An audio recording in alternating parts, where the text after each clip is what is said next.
When writers and artists are asked how their work came about, they'll often answer that they don't know. They'll say the inception is nothing like as concrete as an idea, but something more on the level of a glimmer. The writer has to push ahead into the dark, holding the glimmer like a candle, and just feel out the options.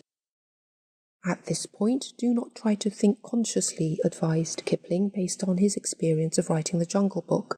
He counselled, drift, wait, obey. Kipling acknowledges the enormous power of the unconscious mind, but stops short at elaborating precisely what it is. Because the unconscious is that which cannot be known directly, it can only be spoken of vaguely, obliquely. So we talk about having a gut instinct, a hunch, a sense of things, or we metaphorize it as the muse, the demon, or divine inspiration. In 19th century Europe, the range of metaphors hardened into a concept and became an object of philosophical and scientific investigation. The most notable developments came out of the German philosophical tradition and French dynamic psychiatry, culminating in the psychoanalytic models of Freud. These ideas were soon rejected.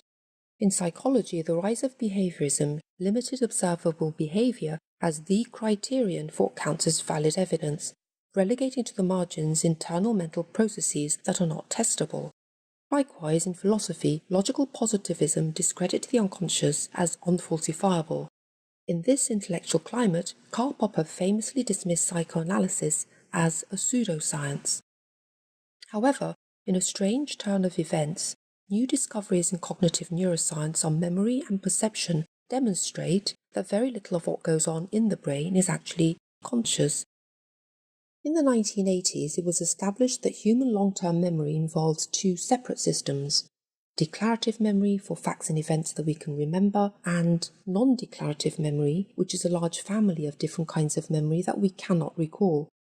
These include skills, habits, phobia, attachment, habituation, and hypersensitization. All of this would be expressed as a way of being in the world, not as memory, but as instinct, intuition, and personality. What is significant about non-declarative memory is that it doesn't seem like memory at all, but looks a lot more like what we would call the unconscious.